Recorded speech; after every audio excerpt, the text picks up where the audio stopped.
Bonjour à tous et bienvenue sur OK Podcast. Aujourd'hui, la traduction en français de l'émission numéro 237 de Candace Owens. C'est l'émission du mercredi 17 septembre 2025. Bon visionnage. Très bien, les amis, commençons vraiment l'épisode d'aujourd'hui avec un jeu. Je veux dire, les fédéraux aiment jouer à des jeux. Jouons à un jeu. Et c'est un jeu auquel tout le monde peut participer, d'accord? Peu importe votre âge, que vous soyez jeune ou vieux. Je veux que vous preniez votre téléphone portable et que vous alliez dans vos messages textes pour rechercher certains mots, d'accord, que vous utilisez simplement quand vous parlez à vos amis.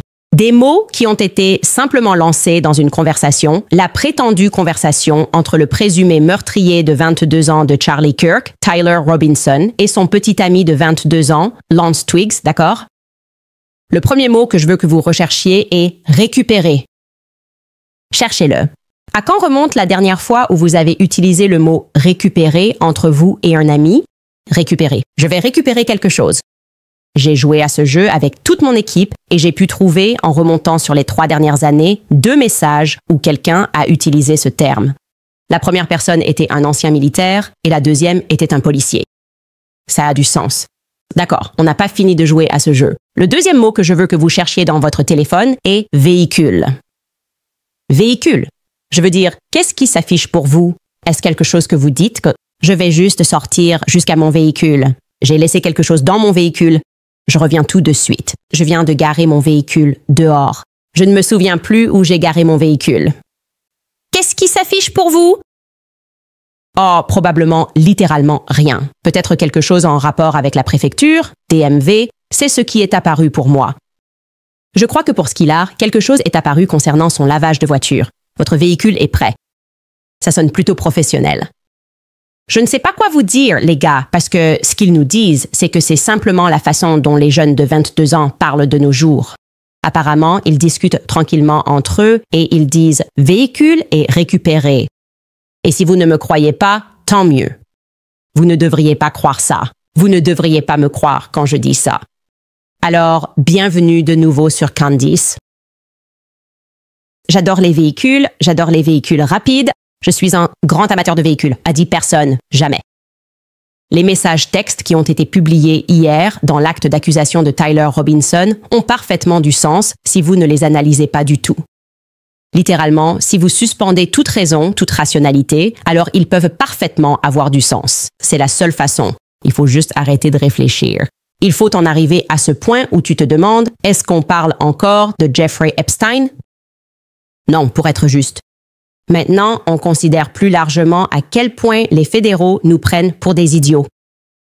Et les messages franchement odieux que quelqu'un a rassemblés doivent clairement être destinés soit à nous divertir, soit à les divertir eux-mêmes. Donc je veux vraiment me concentrer là-dessus. Je veux en fait me concentrer précisément sur ce qui ne va pas dans ces messages entre Lance et Tyler. Alors, tout d'abord, la chose évidente. Il n'y a pas d'horodatage. Dès le départ, c'est un énorme signal d'alarme. C'est très facile à dire. Il a envoyé le premier message à telle heure. Ça fait partie de votre enquête, non? Tout le monde est sur les nerfs, partout dans le monde, voulant savoir ce qui s'est passé. Ils enlèvent simplement ça. Mais ne vous inquiétez pas, les gars, parce que comme je vous l'ai dit, l'une des choses auxquelles Charlie et moi avons toujours cru, c'est qu'on pouvait travailler plus dur. Et je dois vous dire, ces démons travaillent plutôt dur, mais on peut travailler plus dur qu'eux, d'accord? Et j'ai décidé d'y retourner. Et sur la base de ce que Tyler Robinson aurait écrit à son amante, j'ai décidé que je pouvais les intégrer dans la chronologie.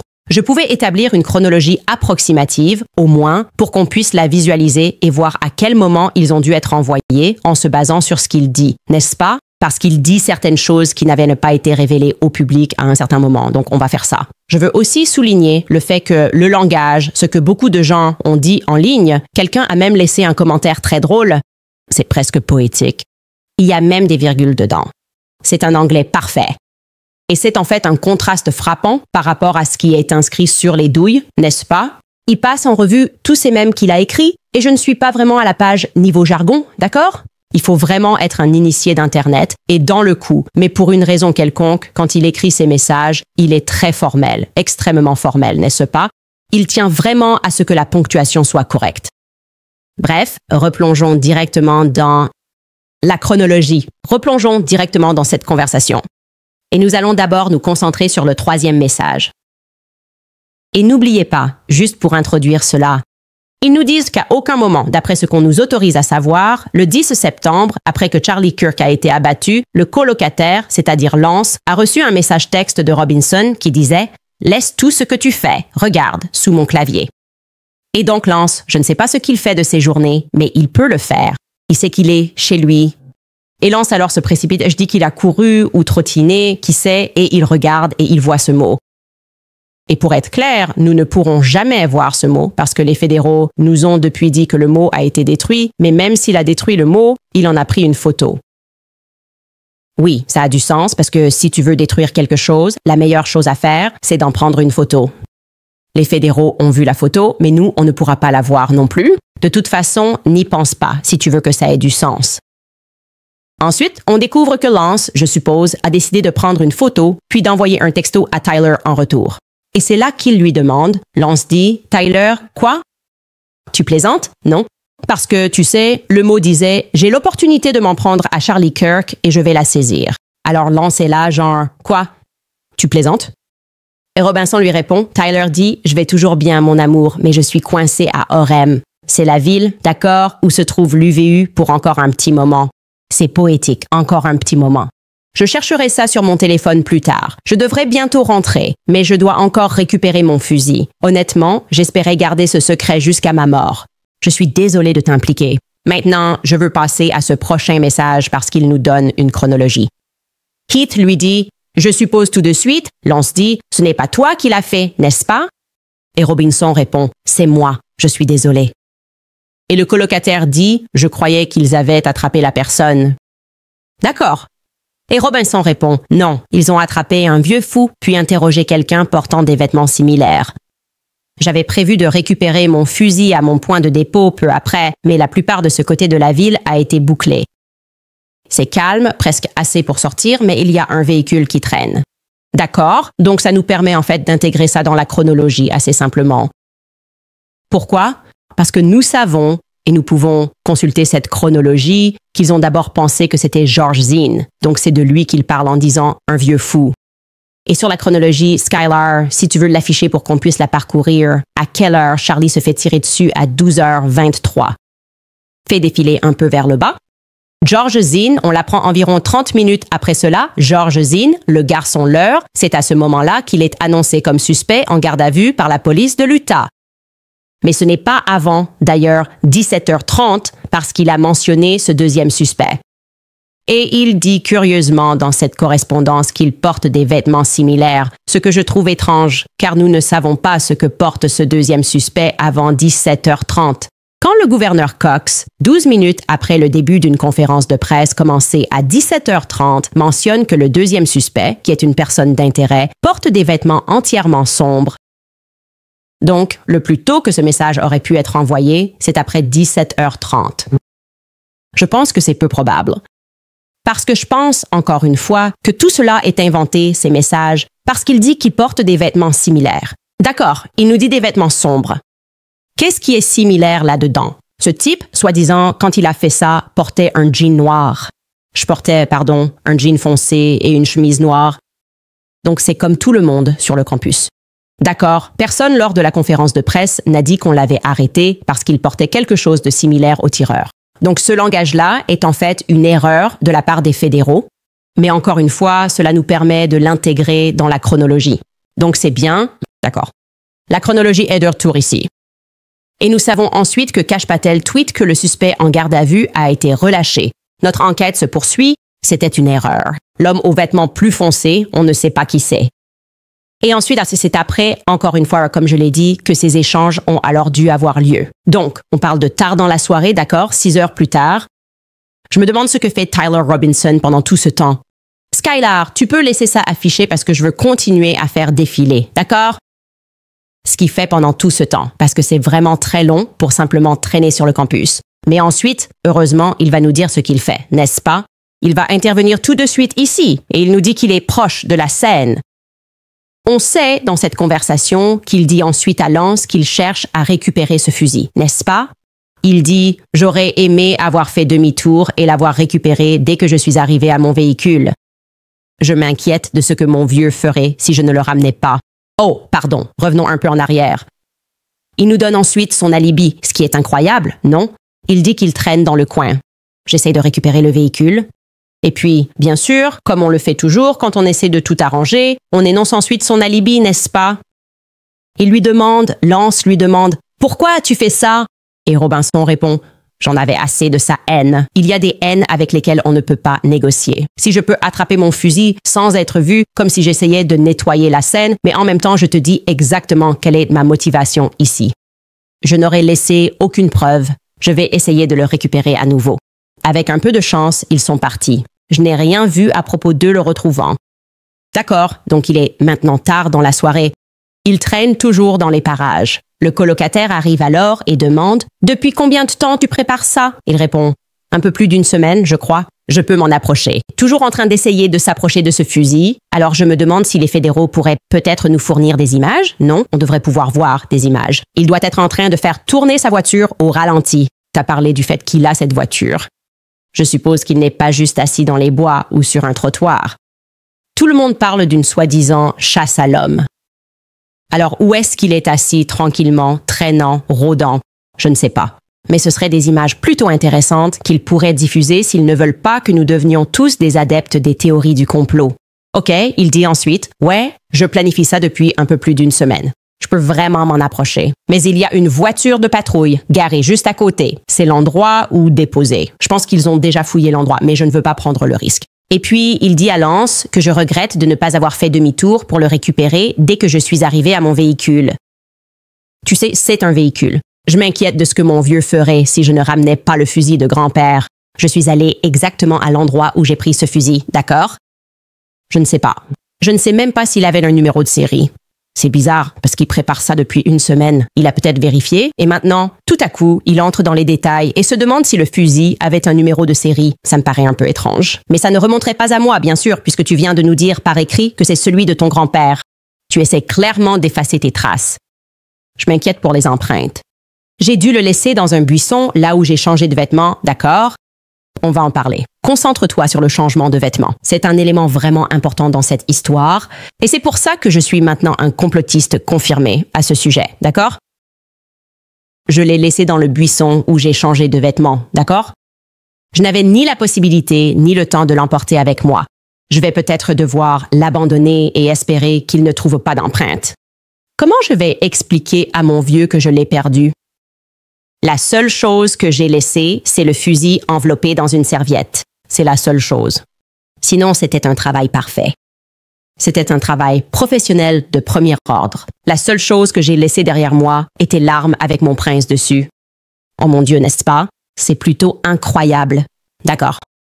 Ensuite, bien sûr, il explique. Tu te souviens comment je gravais les balles? Ces foutus messages sont pour la plupart un gros mème. Je sais que je parle correctement ici, mais c'est juste un mème que j'écrivais. J'ai écrit « Remarque la bosse » sur Fox News. Je pourrais faire une attaque s'ils disent ça, non? Si je vois « Remarque la bosse » sur Fox News, je pourrais faire une attaque. Bon, je vais devoir le laisser. Oh, ça craint vraiment ta mort. C'est presque parfait. D'accord. Donc, il termine ensuite ce message. Tout ça vient du jour même. C'est tout ce qu'on a du 10 septembre. D'accord. À en juger par aujourd'hui, je dirais le fusil de grand-père. Je veux que ce soit très clair. C'est le fusil de grand-père, d'accord? Personne ne devrait remettre en question ce récit parce qu'il a tout mis ici. Je dirais que le fusil de grand-père fait très bien l'affaire. Je ne sais pas. Je crois que c'était une lunette à 2000 $. D'accord, donc cela met fin à cet échange. Maintenant, j'ai quelques notes ici que j'ai prises à la fin du premier jour alors que nous travaillions sur cette correspondance qui devait absolument se faire, disons, à 19 h. Au plus tôt, comme je le précise ici. Je veux être clair, le campus se trouve à 3 ou 4 heures de route de l'endroit où Tyler et Lance vivent ensemble. Nous avons ici une carte pour vous le montrer. Donc il traîne jusqu'à, comme je l'ai dit, au plus tôt. Il indique qu'il est encore là vers 19 h, qu'il est toujours très proche du campus. C'est une longue journée. C'est vraiment une très longue journée à simplement attendre de voir quand il pourra entrer là-bas. Et il y a une chasse à l'homme et lui, il reste détendu. Il est détendu parce qu'il a changé de tenue. Comment sait-on qu'il a changé de tenue? Parce qu'il a clairement montré qu'il avait changé. Il a laissé tomber ses vêtements de tir juste là. Il s'est changé. Il n'a pas eu le temps de prendre le fusil qu'il avait mis dans la serviette, mais il a eu le temps de se changer. Ça a parfaitement du sens. Et puis, pour une raison quelconque, il a dû laisser le fusil avec ses empreintes dessus. D'accord.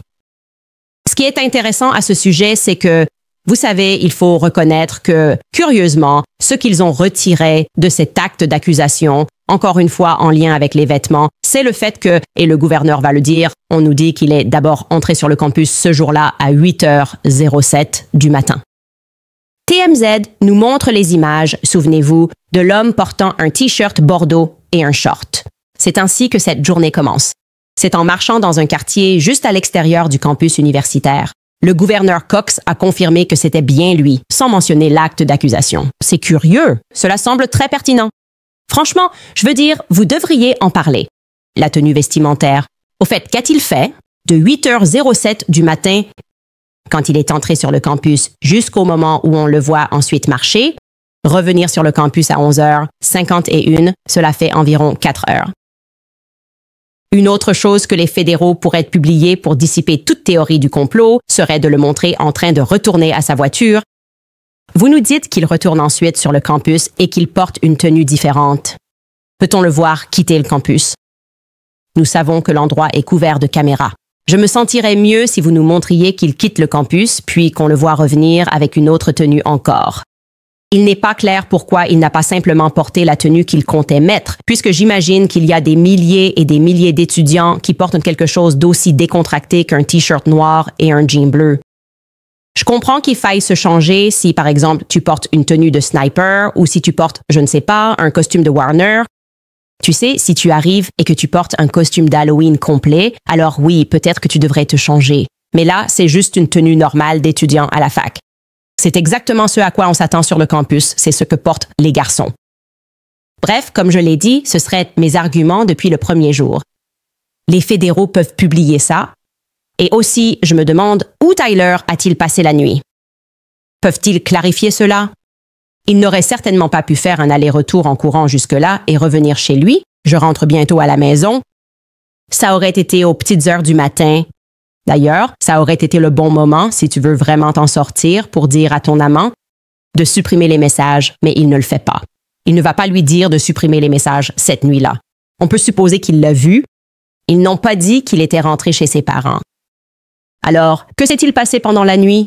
À quel moment est-il rentré chez lui? Il a été tellement minutieux en décrivant ce nettoyage.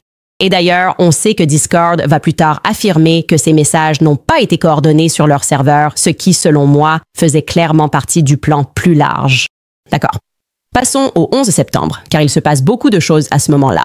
Et vous allez vraiment voir ce que je vois ici. Et nous devons exiger des réponses. D'accord. Donc, le 11 septembre, on assiste à la première conférence de presse du FBI où il confirme avoir trouvé une arme dans les bois. Écoutons un extrait de cela. Ce matin, je peux vous dire que nous avons retrouvé ce que nous pensons être l'arme utilisée lors de la fusillade d'hier. Il s'agit d'un fusil à verrou de haute puissance. Ce fusil a été retrouvé dans une zone boisée où le tireur s'était enfui.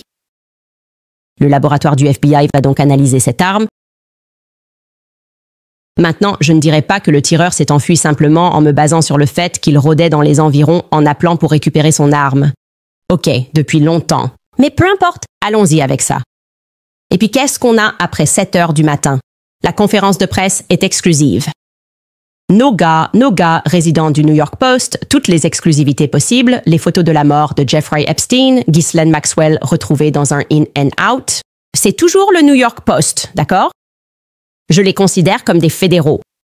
Si j'étais les fédéraux et que j'essayais de faire croire que tout ça est organique, je ne le donnerais pas au New York Post parce qu'on est dans l'Utah et donc les flics ne vont probablement pas faire fuiter des infos à une publication basée à New York.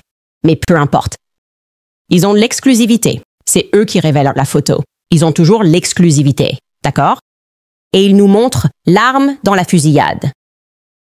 Leur article est publié à, et d'ailleurs, toute ma chronologie est basée sur l'heure des Rocheuses. Donc ça indique 11h21 du matin, heure de l'Est. Ils publient à 9h21 du matin, 2 heures après la première conférence de presse, et ils annoncent une exclusivité. Ce sont eux qui lancent le récit trans. Ils disent que ces choses sont retrouvées sur les balles, d'accord? Et puis, seulement 7 minutes plus tard, le FBI de Salt Lake City publie des images statiques du tireur présumé montant les escaliers. D'accord. Donc maintenant, on peut voir sur notre chronologie que c'est aux alentours de 10 heures du matin. Le matin, heure de Salt Lake City, heure des Rocheuses. On peut donc supposer que tout ce qui va se passer ensuite, que je vais vous raconter, a dû se produire, d'accord, entre environ 10h30 et 19h. D'accord. J'ai une source. Et tout ce que cette source m'a dit s'est avéré exact, surtout lorsque le public a été trompé. Donc, je suis très enclin à croire cette source sur quelques autres points. Et lorsque je parle aussi à la famille de Lance, ils confirment ce que cette source me dit. Nous allons donc passer en revue tout ce qui s'est passé entre 10h30 et 19h. De 10h30 à 19h, tous les événements qui ont eu lieu ensuite. Ils ont donc publié la photo. Et ensuite, on nous dit, comme ma source me l'avait dit au départ, que c'est la mère qui a reconnu Tyler et qu'elle l'a appelé. Tyler dit « Maman, je suis malade ». Elle ne le croit pas. Elle met le père dans la boucle. D'accord. Le père envoie alors un texto et il appelle Tyler. Et à ce moment-là, on peut revenir au deuxième jour de nos messages parce que Robinson dit à Lance « Supprime cet échange ». Mon père veut des photos du fusil. Il dit « Grand-père veut savoir qui a quoi ». Les fédéraux ont publié une photo du fusil et il est très unique. Il m'appelle en ce moment. Je ne réponds pas. D'accord. Apparemment, il a répondu conformément à l'acte d'accusation. Le père dit qu'il ne l'a pas fait, qu'il n'a pas répondu à ses SMS, mais ensuite le père l'a appelé et Tyler Robinson a répondu. Et il nous dit que Tyler était suicidaire. Et c'est à ce moment-là qu'ils lui ont juste dit « Tu sais, calme-toi, parlons avec toi ». Ils font venir leur ami shérif du voisinage et ils conviennent qu'il devrait y aller. Maintenant, s'il était vraiment suicidaire, ce n'est pas l'impression que donnent ces messages à son amante. C'est vrai. Il n'y a rien ici qui montre qu'il se dit « Je n'arrive pas à croire ce que j'ai fait ». Maintenant, il a dormi. On ne sait pas vraiment où il semble être. Peut-être a-t-il très peu dormi. J'imagine que c'est le cas. Il vient de tuer quelqu'un. Et ce n'est pas le cas. Il n'indique pas dans ses messages qu'il traverse une quelconque phase suicidaire. À la place, il envoie quelque chose de très étrange à propos de son père, à qui il dit ne pas répondre. Il écrit « Depuis que Trump est arrivé au pouvoir, mon père est devenu un fervent partisan de MAGA. YMD. » Il y en a pour tous les goûts. Si vous voulez prendre les fruits à portée de main et les considérer comme la gauche contre la droite, donc si vous êtes à droite, vous vous dites « je dois blâmer la gauche ». Et puis c'est comme « wow, le truc trans est là ». Mais si vous êtes de gauche, vous devez blâmer la droite. Eh bien, oh, papa était un MAGA inconditionnel. C'est tellement nourri. C'est tout simplement écrit de manière tellement fédérale. C'est incroyable. Donc c'est le chaos ici. Bref, j'imagine que si tu es suicidaire, c'est ce que tu as envoyé. Papa a vraiment été un MAGA inconditionnel. Et puis, on ne sait toujours pas quand ces messages ont été envoyés, mais tout a dû se passer dans ces 7 ou 8 heures. Il dit « Je vais me rendre de mon plein gré. » Un de mes voisins est ici. Il est adjoint du shérif. « Tu es la seule dont je me soucie, amour? Je veux dire, il a l'air passionné ici. Il n'a pas l'air suicidaire. » Et puis Lance répond « Je suis bien plus inquiet pour toi. » Et Robinson dit « Ne parle pas aux médias, s'il te plaît. Ne donne aucune interview, ni ne fais aucun commentaire parce que les fédéraux veulent te faire savoir pourquoi on ne parle pas à Lance, d'accord? Ils doivent te le dire. C'est parce que Tyler lui a dit « Évidemment. » Si vous vous dites « Wow, si Lance est vraiment innocent et qu'il n'a rien fait, ce serait le bon moment pour s'exprimer, non? » Non, Lance ne fait pas ça parce que Tyler, ici même, dit « Ne parle pas aux médias, s'il te plaît. » Ne donne aucune interview ni ne fait aucun commentaire. Et si un policier te pose des questions, demande un avocat et reste silencieux. Voilà donc comment cela se passe. Et je veux vous dire que nous pouvons revenir à la chronologie ici. Notre source nous informe qu'il était environ 19 heures lorsque tout le monde dans la région a commencé à recevoir des SMS indiquant que Tyler Robinson était en détention et qu'ils allaient le récupérer à Warner Valley. Aujourd'hui, Warner Valley est juste à côté de San, George. Donc, il vit très près de ses parents. C'est ce que je veux que vous reconnaissiez. Vous avez San George, vous avez Warner Valley. Donc, ils ont dit que c'est là qu'ils sont allés le chercher. Cela pourrait très bien être chez ses parents. Mais ce qui est vraiment intéressant à ce sujet, d'accord, si vous considérez qu'ils nous disent à 19 heures, que c'est à ce moment-là que tous les messages ont commencé à circuler, alors on ne comprend pas pourquoi les fédéraux disent que c'était la 33e heure après la fusillade, comme un chiffre totalement franc-maçon, la 33e heure après la fusillade. Ils nous ont pris 33 heures. Ce serait inexact, d'accord? 33 heures, ce serait à 21h23. Notre source nous dit, et j'ai tendance à la croire, que tout le monde était au courant à 19 heures, d'accord? Et ce qu'ils nous disent s'est passé ensuite. Et c'est ce que j'ai confirmé avec la famille de Lance. Parce que j'ai dit, attends une seconde, tu possédais la maison. Quand ont-ils emmené Lance? Quand Lance est-il entré? Quand est-ce que la maison que tu possèdes a été perquisitionnée par les fédéraux? Est-ce que la maison que tu possèdes a été perquisitionnée par les fédéraux? Et ce que cette famille me dit et ce que ma source me dit, ça correspond. D'accord. Donc, je me sens confiant à ce sujet. On va dire prétendument, mais je me sens confiant à ce sujet. D'accord. Donc, Tyler serait apparemment en garde à vue et on leur dit « Ne dites rien, ne parlez pas, ne faites rien. Les fédéraux, il faut attendre que les fédéraux arrivent pour interroger Tyler. » Et cela n'est arrivé qu'aux petites heures du matin. Comment le savons-nous? Parce que nous allons l'entendre de la bouche du gouverneur Cox le lendemain matin. Bref, mais apparemment, ce qui se passe, c'est qu'ils amènent Lance à 23 heures. On va vous dire, vers 23 heures. Lance Twiggs est amené pour être interrogé. D'accord? Et peu de temps après, cet appartement est perquisitionné. Et je dis que c'est dans la nuit, aux petites heures du matin, qu'ils font la première perquisition. L'appartement de Tyler et Lance. Maintenant, pourquoi est-ce que j'insiste vraiment là-dessus avec vous? J'insiste sur ce point ici avec vous. Parce que cela vous indiquerait qu'il serait totalement absurde que les fédéraux nous disent, dès le lendemain matin, que l'affaire est classée. Ils ne sauraient rien. Selon la famille de Lance, c'est à ce moment-là qu'ils ont saisi ces appareils électroniques. Ils disent qu'il est très actif sur le web, qu'il y aura forcément quelque chose là-dedans. Et pourtant, on nous a dit, de façon assez étrange, que Lance a été relâché. Directement rendu à ses parents, n'est-ce pas? Pas directement. Lance est simplement remis à ses parents pendant qu'ils perquisitionnent son appartement. Pourquoi aurait-il relâché Lance? Tu ne penserais pas qu'il te détiendrait au moins 24 heures, non, si on situe ça vers 23 heures. Qu'ils l'ont amené, qu'ils l'interrogent et qu'il s'apprête maintenant à perquisitionner son appartement au petit matin. Pourquoi l'aurait-il relâché aussi rapidement? Et au-delà de ça, je vais vous dire, passons au vendredi dans la chronologie. Comme je l'ai dit, aux premières heures, Tyler et Lance voient leur appartement perquisitionné et l'appareil est saisi. Pour une raison quelconque, le FBI relâche rapidement Lance. Et on m'a dit qu'il a été déposé chez ses parents, soi-disant. Et puis c'est à 6 heures du matin que le président Trump annonce avec un haut degré de certitude qu'ils ont le suspect, d'accord? Alors, ils continuent à piller son domicile? Je ne sais pas, mais écoutez. À Trump sur Fox and Friends. Des nouvelles du suspect? Oui.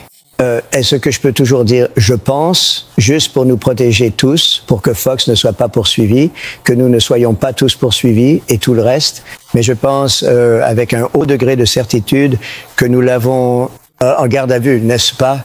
En garde à vue. Tout le monde a fait un excellent travail. Nous avons travaillé avec la police locale, le gouverneur. Tout le monde a fait un excellent travail. D'accord. Et voici ce que le gouverneur a fait, puis 2 heures plus tard, c'est à ce moment-là que sa conférence de presse a commencé. Je vais passer le court extrait. D'accord. En fait, jouons un peu du long extrait, Skylar. Je te dirai quand arrêter. C'est un extrait de 6 minutes et vous devriez le regarder en entier. Il va faire comme si, vous savez, Lance n'existait même pas. Mais commençons, lançons l'extrait et écoutons-en 1 minute. Ensuite, je ferai un résumé. Bonjour mesdames et messieurs, nous l'avons arrêté. Le soir du 11 septembre, un membre de la famille de Tyler Robinson a contacté un ami de la famille qui a ensuite prévenu le bureau du shérif du comté de Washington avec des informations selon lesquelles Robinson lui avait avoué ou laissé entendre qu'il était l'auteur de l'incident. Ces informations ont été transmises au bureau du shérif du comté d'Utah ainsi qu'aux enquêteurs présents sur les lieux à l'université de la vallée de l'Utah. Ces informations ont également été communiquées au FBI. Les enquêteurs ont examiné d'autres enregistrements vidéo issus de la surveillance de l'UVU et ont identifié Robinson arrivant sur le campus de l'UVU dans une Dodge Charlie grise vers 8h29 du matin. Le 10 septembre, où il est aperçu sur la vidéo portant un t-shirt uni-bordeaux, un short clair, une casquette noire avec un logo blanc et des chaussures claires. Lorsque les enquêteurs l'ont rencontré en personne dans le comté de Washington le 12 septembre, aux premières heures du matin, Robinson portait des vêtements correspondant à ceux vus sur les images de surveillance. D'accord, arrête. C'est en fait l'endroit parfait pour s'arrêter. Ma source dit qu'il ment. Je n'aime pas le gouverneur Cox. C'est juste une question de ressenti. Je ne peux pas l'expliquer. Je reçois plein de messages de gens qui me disent qu'il est corrompu, qu'il s'est imposé sur le bulletin de vote, qu'il n'était même pas censé être gouverneur. Prétendument. Je ne l'aime tout simplement pas. Chaque fois qu'on trouve une incohérence, je trouve en fait qu'il en est le porte-parole. D'accord? Donc, il représente, et ma source dit à tort, qu'ils ont arrêté Tyler Robinson. Et d'ailleurs, c'est tout à fait logique que ma source dise que ce n'est pas exact. Dans les mêmes vêtements qu'on vient de vous montrer, d'accord? Cette tenue bordeaux qu'il portait à 8 heures, on ne sait pas ce qu'il a fait pendant 4 heures sur le campus, mais il nous dit que pendant 33 heures, il a décidé de garder la même tenue. Maintenant, souvenez-vous, je vous ai dit qu'un camarade de classe de Tyler Robinson m'a contacté et a insisté sur le fait que c'était le cas. C'est quelque chose d'incroyablement étrange parce qu'il était très soigné, il était très propre. Et ils ont dit que c'est la première chose à laquelle ils ont pensé, que ça semblait bizarre. C'était un gars vraiment soigné. Maintenant, je vous dis que ma source affirme qu'il ne portait pas cette tenue quand il a été arrêté. Il ne portait pas cette tenue quand il a été amené au bureau. Si je me trompe là-dessus, ce serait quelque chose de très facile à vérifier. D'accord, ils vont sûrement avoir des photos. Ils ont sûrement quelque chose à publier. C'est comme, oui, non, on l'a vraiment eu. Je veux être clair. Si vous êtes au commissariat et que vous souhaitez me contacter pour m'en dire plus, tipsycandiceowens.com parce que je suis vraiment interpellée par tout ça. C'est là-dessus que nous devrions vraiment nous concentrer. Il conclut un peu en disant qu'il portait la même tenue et ça nous a toujours semblé idiot. Pourquoi ne prendrais-tu pas de douche en 33 heures? D'accord. Ça n'a absolument aucun sens pour personne. Et les gens disent que ce fait-là est faux. D'accord. Maintenant, si c'est faux, voyons d'abord comment il conclut tout ça. Nous pourrions vous montrer à nouveau une partie de ce qu'il a dit parce qu'il voulait condenser son extrait de 6 minutes, mais écoutez aussi comment il conclut cette conférence, car c'est pertinent. Bonjour mesdames et messieurs, nous l'avons eu. C'est un jour très triste, encore une fois, pour notre pays, un jour terrible pour l'État de l'Utah, mais je suis reconnaissant qu'en ce moment, nous ayons l'opportunité de tourner la page sur ce chapitre très sombre de l'histoire de notre nation. Clôture. Il parle de clôture. Nous l'avons eu. Il commence déjà avec ça. Il commence à parler des messages. Il commence à combler les vides. Il a dit qu'il l'avait. Il l'a mis dans une serviette. Nous avons des messages. Tout est fini. Nous l'avons trouvé sur Discord. Discord va dire que ce n'est pas vrai. Alors, qui a inventé ces messages?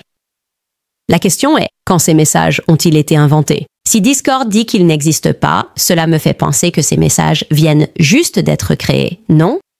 Et je ressens encore plus cela parce qu'il n'y a pas d'horodatage. Encore une fois, j'aimerais qu'on me prouve que j'ai tort, d'accord? Mais je n'aime pas du tout ça. Et on les a eus, c'est fini et on peut tourner la page définitivement. Est-ce que vous, si vous étiez un gouverneur honnête et que vous saviez, seulement, encore une fois, 4 heures plus tôt, combien de temps faut-il pour évaluer une maison? Je ne sais pas, est-ce que c'est rapide? C'est un truc qui prend 10 minutes, on dirait que ça prendrait du temps de récupérer les appareils. Si vous saviez que vous n'aviez même pas commencé à examiner ces appareils, comment pourriez-vous dire qu'on peut tourner la page? Pourquoi diriez-vous qu'on peut tourner la page? Honnêtement, j'aurais dit, et il ne l'a pas fait, nous avons perquisitionné sa maison et nous cherchons plus d'informations. Nous pensons qu'il va y avoir beaucoup plus d'informations, mais nous voulions au moins vous informer que nous avons une personne dont nous pensons qu'elle est clairement impliquée. Il dit que c'est fini sans mentionner qu'ils ont perquisitionné l'endroit il y a quelques heures. La personne dont on a perquisitionné le domicile, que la famille juge très active en ligne, on l'a relâchée, mais ça ne nous intéresse pas. Que devons-nous comprendre de tout cela? Je vais vous donner mon avis là-dessus. Je pense que la personne en bordeaux qui marche est différente de celle qui monte les escaliers. C'est un pressentiment, d'accord? Je ne sais pas, non, mais je le sens. D'accord, je ne sais pas. Non, mais je sais que ça a du sens dans la chronologie de George Zinn, le garçon leurre, qu'il y a d'autres personnes qui font des choses différentes. Et c'est ça, ils ne veulent pas qu'on creuse le récit concernant la personne en bordeaux. Ça n'a pas de sens. Ils ne peuvent pas nous le dire. Il a dit qu'il avait planifié cela depuis des semaines. Donc, je vais supposer que si vous l'aviez planifié pendant des semaines et qu'il n'était pas allé sur le campus plus tôt parce qu'il voulait examiner les choses, il l'aurait fait. Il aurait évidemment pu le faire déjà puisqu'il planifiait cela depuis une semaine. Il savait où Charlie parlait, n'est-ce pas? donner du sens à cela. Il est très facile de me démystifier. Très facile. Vous devriez avoir des images de lui dans cette Dodge Charlie, attendant et salivant. Il vérifiait sans cesse. Il a dit « Oh, me voilà juste ici, en train d'attendre de récupérer ce fusil. » J'attends de récupérer ce fusil. Où sont les images? Vous étiez en pleine chasse à l'homme. Où sont les images, vraiment? Pendant une chasse à l'homme, vous utilisez des drones. J'ai l'impression que nous sommes suffisamment avancés technologiquement pour qu'au cours d'une chasse à l'homme, après qu'un meurtrier d'un étudiant universitaire ait décidé de s'en prendre à Charlie Kirk, qui a été un ami des fédéraux, n'est-ce pas? Je pense que ce n'est probablement pas une bonne idée d'être ami avec ces gens-là, mais bon, il a été un ami des fédéraux, c'est sûrement un gros problème. Et pour mettre fin à ces théories du complot, vous allez nous montrer ces images de drones et nous allons voir la Dodge Charlie simplement garée là pendant des heures et des heures et des heures. Et on va peut-être même pouvoir voir, parce que je suis sûre qu'à ce moment-là, les flics ont peut-être installé des barricades ou quelque chose pour voir s'il entrait et sortait. Et puis il décide qu'il va partir. Montrez-nous les images. Comme je l'ai dit, chaque centimètre de ce campus est surveillé. Donc on devrait pouvoir voir qu'il porte du bordeaux. Et vous nous dites qu'il est retourné à sa voiture et qu'il s'est changé. Montrez-nous quand il quitte le campus auparavant. Il revient sur le campus vers 11h30. Montrez-nous les images. D'accord. Je l'exige. Tu sais pourquoi? Parce que j'ai besoin de pouvoir intégrer les choses dans ma chronologie. Si ça te va. Donc, selon moi, juste au ressenti, on regarde deux personnes différentes. Ce serait mon avis. Deux personnes différentes. L'une de ces personnes, ou plutôt l'un de ces individus, est clairement protégé. Et par ailleurs, on peut clairement distinguer que pour une raison quelconque, Lance est protégé. Il n'y a aucune raison de relâcher ce type, d'accord? Il n'y a aucune raison de relâcher ce type immédiatement. Il n'y a aucune raison de l'effacer intentionnellement de ses messages, d'accord? L'excuse disant qu'il coopère ne tient pas. On peut coopérer tout en étant encore détenu, au moins pendant 24 heures, avant de dire « je me sens à l'aise de l'écarter comme suspect », surtout quand on n'a même pas encore perquisitionné son domicile. Ils l'ont relâché instantanément et on dit « travail accompli ». Donc, j'aimerais avoir plus d'informations. Sur Lance Twiggs, d'accord. Je n'aime déjà pas le fait que la mère ait obtenu un Bachelor of Science en psychologie à l'Université de Stanford. Il semble que ce soit un thème récurrent dans ces opérations fédérales. Il y a toujours de la psychologie quelque part dans la famille.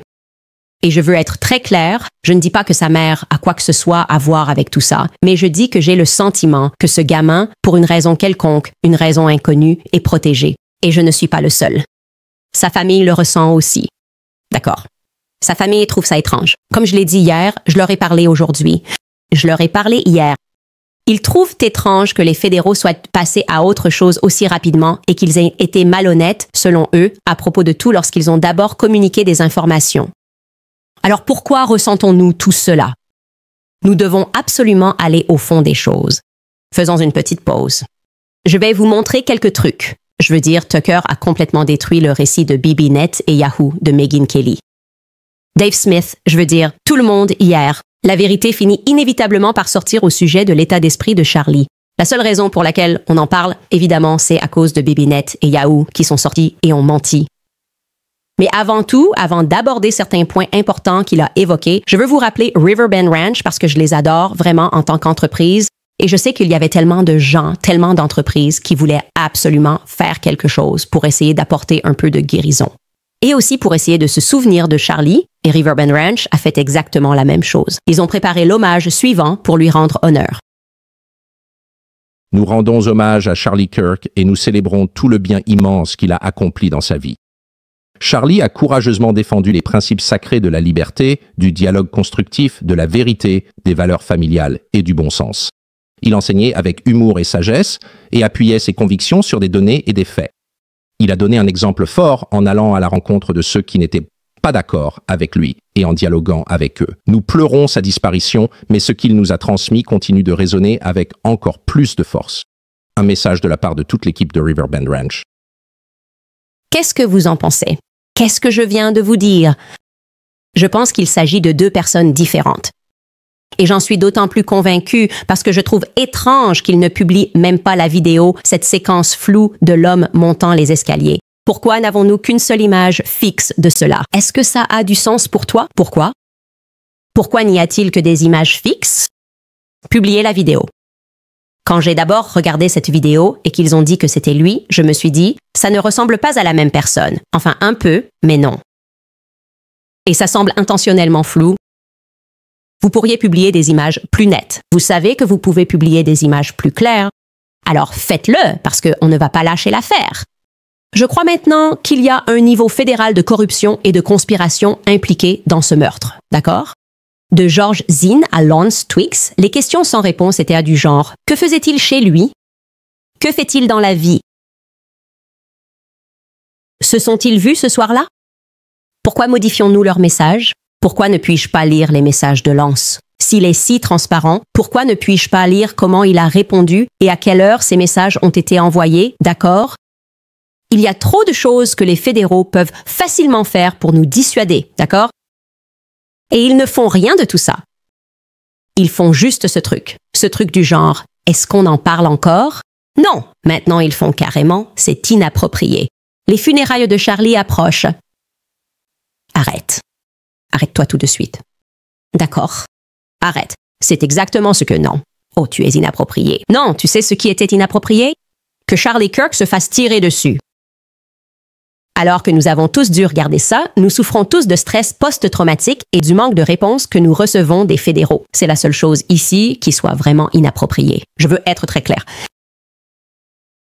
En fait, ce n'est pas la seule chose. Bibi Netanyahou qui essaie de faire passer ça pour « c'est mon bon ami ». Je viens juste de l'inviter. Eh bien, Tucker Carlson a complètement démoli ce récit. Je n'aime pas que Bibi ait menti aussi vite. Ça ne me met pas à l'aise. Je n'aime pas ça. D'accord. Et il vient juste de passer en direct hier. Il a aussi fait venir Megyn Kelly et d'autres personnes. Et il a parlé de ce que Charlie traversait parce qu'il l'a vu très peu de temps avant son assassinat.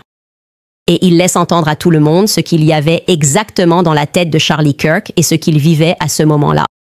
Écoutez bien. J'ai été choqué et écœuré par la réaction macabre et vraiment répugnante du Premier ministre d'Israël, Benjamin Netanyahou, à la mort de Charlie. Il a essentiellement tout ramené à lui et à son pays, essayant immédiatement de détourner l'énergie, la tristesse, le chagrin que les gens ressentaient face au meurtre de Charlie pour les rediriger vers le soutien à n'importe quel projet dans lequel il est impliqué. Et d'ailleurs, Benjamin Netanyahou n'est pas la même chose que la nation d'Israël. Du tout. Bibi est détesté par de nombreuses personnes en Israël. Et si vous connaissez des gens qui vivent là-bas, vous savez que c'est vrai. Il y a d'énormes divisions au sein du gouvernement israélien. Je veux dire, il y a certaines parties du monde du renseignement en Israël qui ne soutiennent pas certaines choses que Benjamin Netanyahou a faites récemment. Donc, attaquer Bibi, ce n'est pas la même chose qu'attaquer Israël. Mais je ne pense pas avoir jamais vu quelque chose de plus bas que sa tentative de détourner la mémoire de Charlie et de l'utiliser à des fins politiques personnelles. Surtout parce que ce qu'il a dit était complètement faux. Charlie ne détestait pas les Juifs, il aimait les Juifs. Il avait plein d'amis juifs, il aimait l'État d'Israël, il adorait s'y rendre. Il n'aimait pas Bibi Netanyahou, et il me l'a dit à de nombreuses reprises, et il l'a dit à de nombreuses personnes autour de lui. Il pensait que Bibi Netanyahou était une force très destructrice. Il était consterné par ce qui se passait à Gaza. Il était avant tout plein de ressentiment. Il croyait que Netanyahou utilisait les États-Unis pour mener ses guerres au profit de son pays et que c'était honteux, embarrassant et mauvais pour les États-Unis. Et il en était amer. Il ne détestait pas Netanyahou. Il n'était pas dehors avec une pancarte pour le dire. Mais il m'a certainement exprimé cela, ainsi qu'à beaucoup d'autres personnes. Et il ne fait aucun doute que les défenseurs de Bibi sur Internet me traiteront de menteur ou de cinglé. Mais c'est un fait. Et il existe suffisamment de messages textes pour que je pense que cela peut probablement être vérifié assez rapidement. Pas que ce soit nécessaire, car c'est la vérité. Après ce discours, il y a eu une attaque très intense contre Charlie et contre moi, même si je ne l'ai pas remarqué. Mais moi, je n'ai pas de donateur. Lui avait 100 millions de dollars de donateurs. Et donc, parce qu'il était impliqué dans un projet différent que simplement bavarder sur Internet, ce qui est mon métier, il dépendait bien sûr en grande partie de ses donateurs. C'est une organisation à but non lucratif. Et ils se sont acharnés sur lui et l'ont tourmenté. Pas tous, bien sûr, beaucoup l'ont soutenu, mais ceux qui ont été offensés par mon discours, et il y avait un petit groupe très intense qui s'est mobilisé, ont tourmenté Charlie Kirk jusqu'au jour de sa mort. 2 jours avant sa mort, il a perdu un don de 2 millions de dollars parce qu'il s'était publiquement engagé à m'inviter à la prochaine conférence Turning Point en décembre. Et il m'a dit au cours des derniers mois qu'il perdait beaucoup de dons à cause de cet engagement. Ils ont distribué un flyer disant en gros que j'allais être à cet événement pour faire un discours.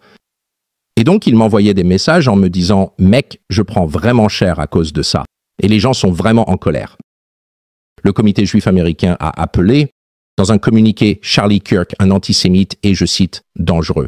Charlie Kirk, un antisémite. Il n'était pas antisémite. C'était tout le contraire. Et il n'était pas dangereux. C'était un grand amoureux des gens et un artisan de paix. C'était tout le contraire. Et cela l'a beaucoup blessé. Ceux d'entre nous qui se font insulter depuis longtemps sont un peu plus difficiles à offenser. Charlie a été profondément offensé par cela et a exprimé certains de ses sentiments dans l'émission de Megyn Kelly et ailleurs. Mais cela n'a pas cessé.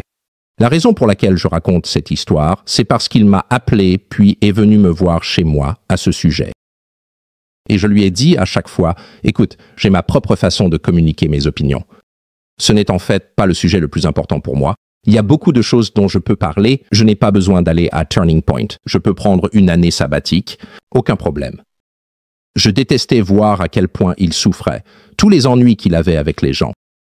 Et moi aussi d'ailleurs, j'étais attaqué. C'était un effort énorme. Je n'en étais pas vraiment conscient en fait, parce que je ne vais pas souvent en ligne, mais il y a eu un énorme effort de la part de certaines personnes, dont certaines que je connais et que j'ai aidées, comme Seth Dillon du Babylon Bee, par exemple, quelqu'un qui a lui-même eu des problèmes avec la liberté d'expression, qui a été notoirement cancel.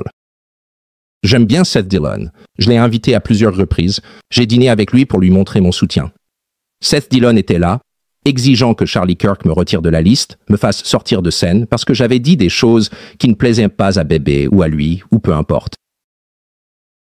C'est choquant que quelqu'un dont toute la personnalité repose sur l'idée que nous avons tout le droit de nous exprimer et que si cela ne te plaît pas, il faut présenter un argument plus convaincant, que cette personne-là et beaucoup d'autres comme lui aient plaidé pour que je sois retiré de la scène simplement parce qu'ils n'aiment pas ce que je dis. C'est une tendance dont nous devrions vraiment nous inquiéter. Et d'ailleurs, ce n'est pas du tout uniquement à propos d'Israël. La tendance est très simple.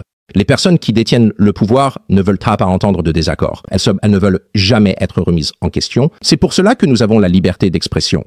Pour reconnaître que même ceux d'entre nous, ou les personnes avec moins de pouvoir, ont toujours le droit de s'exprimer parce qu'ils sont des êtres humains. Vous ne les possédez pas. Donc, à maintes reprises, Charlie m'appelait ou venait me voir pour me dire « Waouh !» ou me montrait des messages. Ces gens sont vraiment furieux que tu prennes la parole. Et j'avais toujours la même réflexion. En fait, je me sens plutôt modéré. Je n'ai jamais été un détracteur d'Israël. Évidemment, je ne suis pas antisémite. Je ne veux tout simplement pas plus de guerre, et je ne veux pas qu'un pays étranger humilie mon pays et nous dicte quelles doivent être nos lois. Je veux dire, ça me semble être des principes de base du America First. Et il disait, je suis tout à fait d'accord avec toi, mais ils veulent que tu quittes la scène. Et je disais toujours, pas de problème. Et il disait, non, c'est important. C'est une question de principe. Je veux que tu sois là. Super. Au fait, je n'accuse personne d'être impliqué dans ce meurtre. Je ne le juge pas. Je ne marmonne pas dans ma barbe, ni n'insinue quoi que ce soit. Il y a beaucoup de choses que nous ignorons sur qui a tué Charlie et pourquoi. Mais je ne sais pas, et je ne vais pas faire semblant de le savoir. Mais je pense qu'il est important de le dire clairement, parce que c'est un fait, et il y a beaucoup de menteurs qui essaient, bébé Netanyahou en tête, honteusement, de déformer la vérité, une vérité que je connais et que je peux prouver. Ce que je voudrais ajouter à ce sujet, c'est qu'il est vraiment important de noter un esprit démoniaque, non? Faire partie de ceux qui harcelaient, faisaient pression, menaçaient, intimidaient Charlie, puis retourner leur veste une seconde après sa mort et faire comme si rien ne s'était passé. Comme s'ils avaient toujours été de grands amis. Je trouve ça étrange. Je trouve ça vraiment très étrange. On ne serait pas là s'ils n'avaient pas fait ça.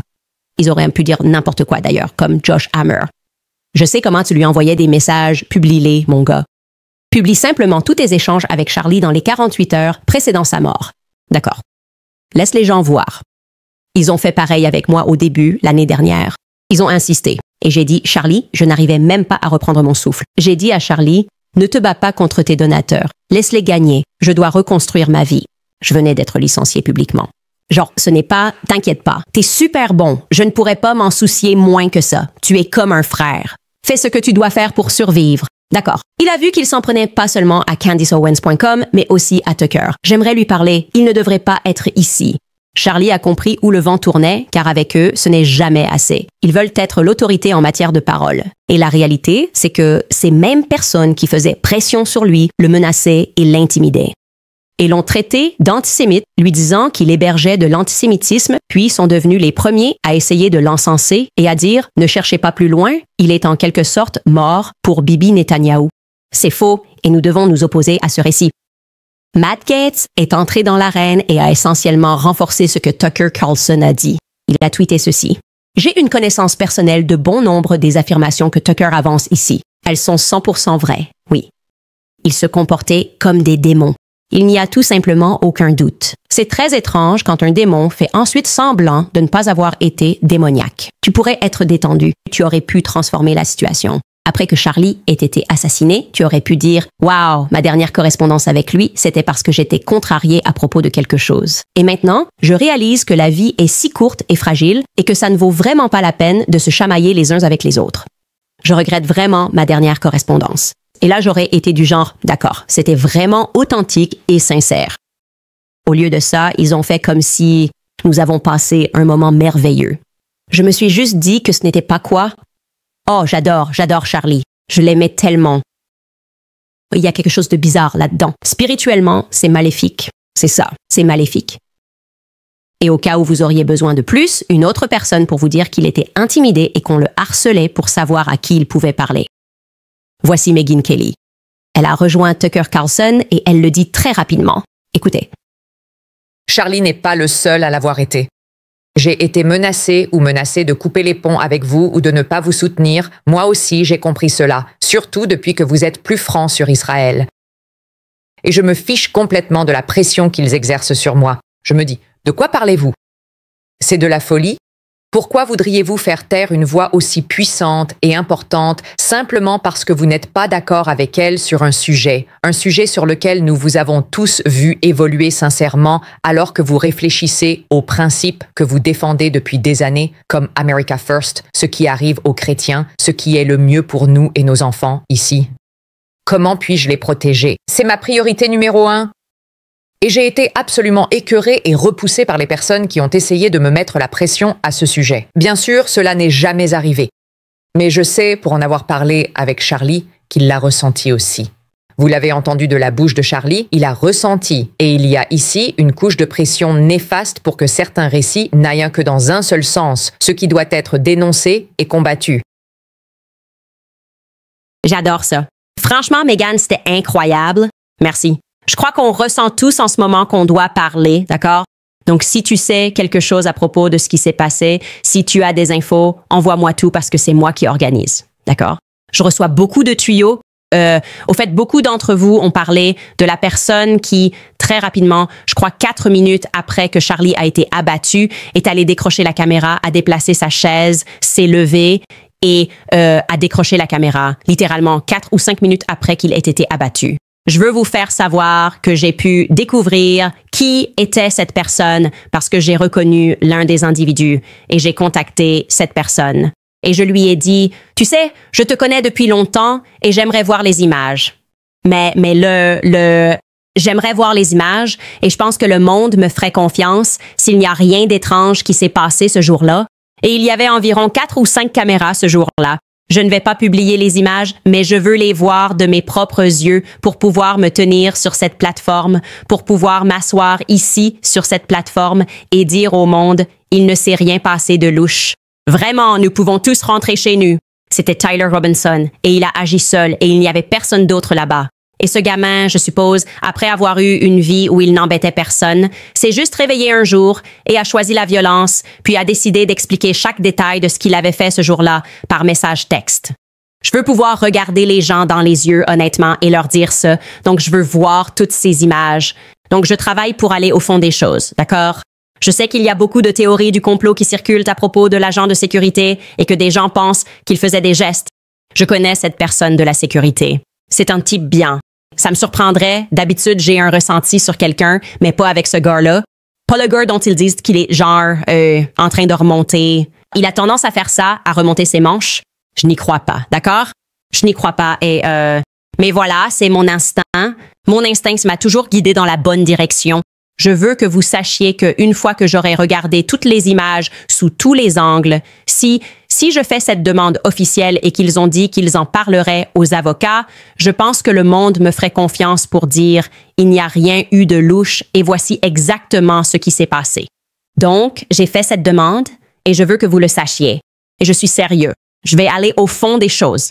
Et la dernière chose que je veux dire à propos de cette nouvelle opération de moquerie, ce soi-disant pasteur, à propos de laquelle, d'ailleurs, la première fois qu'ils s'en sont pris à Tucker Carlson et Candace Owens, une source m'a dit, et j'aimerais vraiment le confirmer, je vais le découvrir, que 150 millions de dollars ont été dépensés pour ça et que ça venait de Bibi Netanyahou.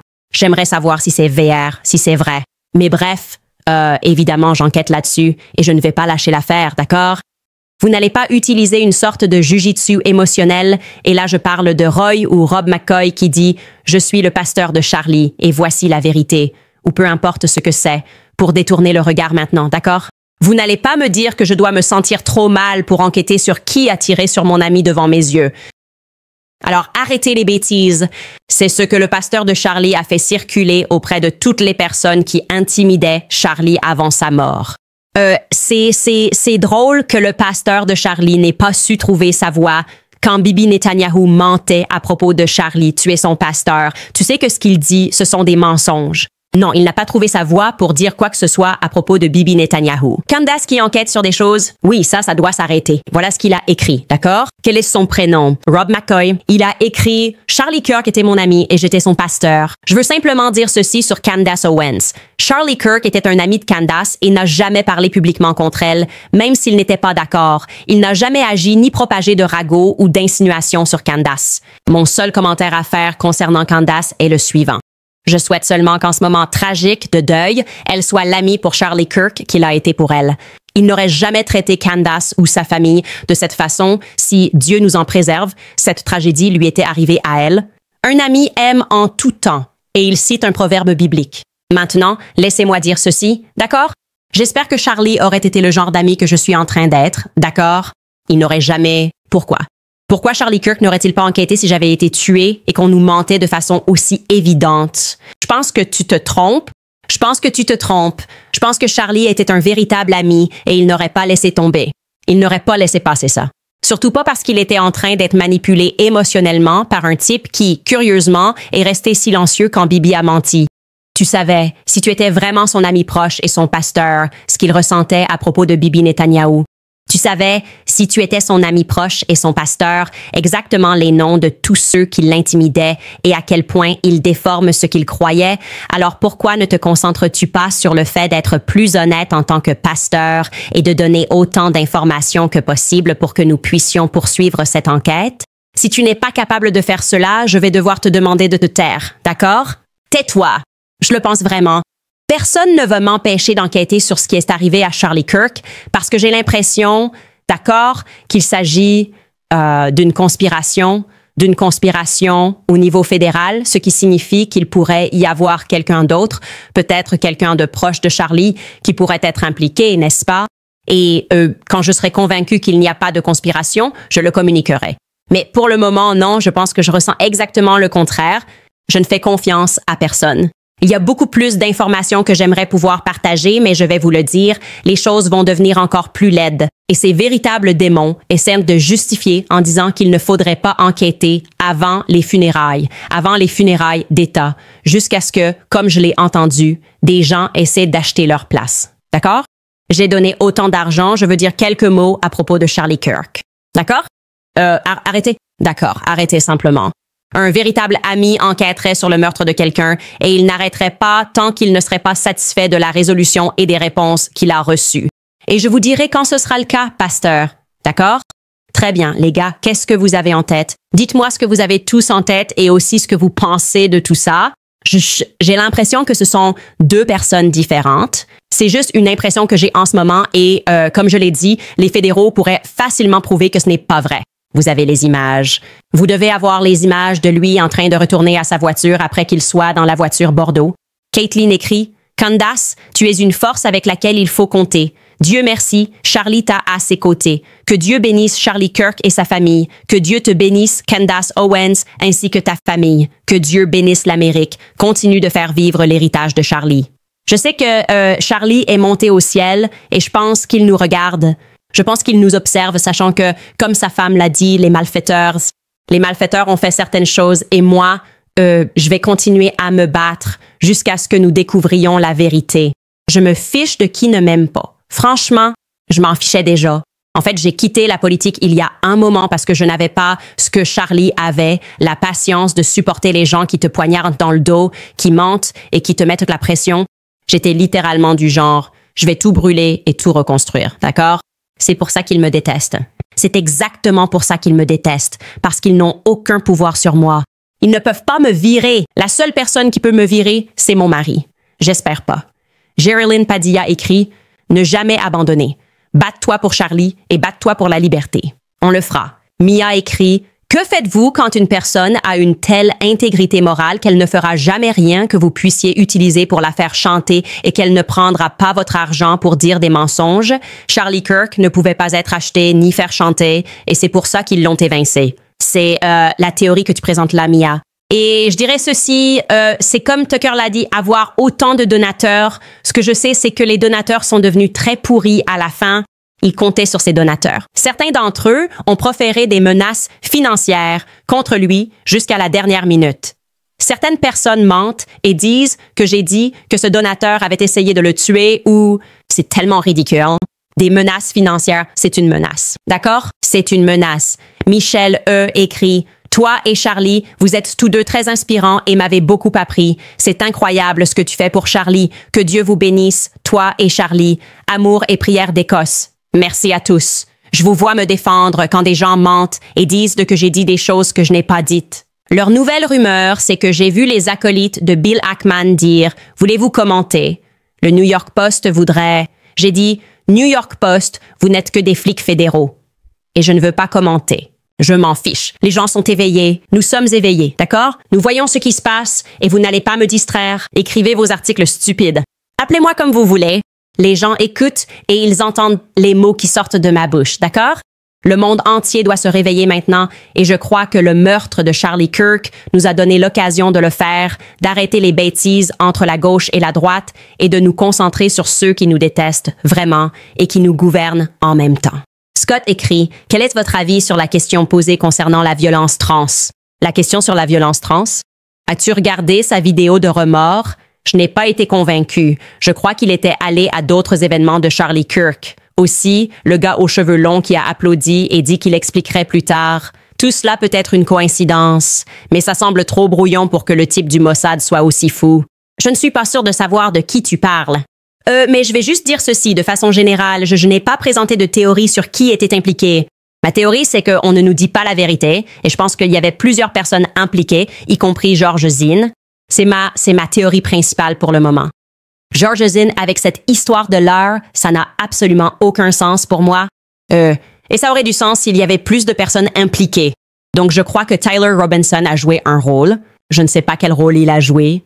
Curious Nat écrit « Prions pour que cela soit utilisé à bon escient. Repose en paix, Charlie Kirk. » Nat écrit « Ils se sont attaqués au mauvais meilleur ami. On pourrait croire qu'ils finiraient par comprendre. Merci, Candace, d'avoir changé ma vie il y a 5 ou 6 ans. Le Christ est roi. » En effet, le Christ est roi et le Christ est la vérité et nous allons parvenir à la vérité. Ouah. Au fait, c'est aussi un don vraiment énorme. Alors merci, Nat, pour ça. Et aussi à d'autres personnes qui sont allées sur notre site et ont acheté un chapeau ou un t-shirt. Ça a été incroyable de nous soutenir parce que c'est tout. C'est par eux que je suis financée. C'est le grand... Vous savez, ils disent que je suis financée par le Qatar et l'Arabie Saoudite. Je suis financée par vous qui regardez. Vos achats, vos inscriptions ou votre adhésion à mon club de lecture me financent directement. C'est le peuple. Gigi Bullard écrit « Si vous déclarez de votre bouche que Jésus est Seigneur et croyez dans votre cœur que Dieu l'a ressuscité des morts, vous serez sauvés. Amen. » Alan Paulson écrit « Alan Paulson, gracier. Dieu merci pour toi, Candace. Merci d'avoir révélé cette corruption fédérale. Je prie pour la justice pour Charlie. Moi aussi. Je prie pour cela et je travaille chaque jour dans ce but. Et comme je l'ai dit, il n'y a personne qui ait la capacité de me faire taire à ce sujet, à part Erika Kirk et mon mari. Alors ne suppliez pas son pasteur. Ne suppliez pas les gens qui travaillent à Turning Point, dont beaucoup sont venus me dire qu'il se passe quelque chose d'étrange et j'essaie de trouver comment présenter cela au public. Si vous voulez faire une demande, ce sont les seules personnes à qui je répondrai et j'ai le sentiment que c'est... Vous savez, Erika Kirk a été... On pouvait sentir l'énergie. Elle va se battre. Elle va se battre et elle va se battre du bon côté parce que toute femme saurait ce que traverse son mari. Donc, je n'ose même pas imaginer ce que ça fait de vivre cette tragédie, de devoir l'accepter et, en plus, d'avoir des gens qui mentent ouvertement. C'est juste, c'est trop, c'est trop. Donc, nous allons continuer à suivre cette affaire et je vous suis reconnaissant d'être avec nous dans ce parcours. Ce que nous avons même pu rassembler, c'est en grande partie grâce à vous qui nous contactez. Nous allons continuer à suivre cette affaire et on se retrouve demain.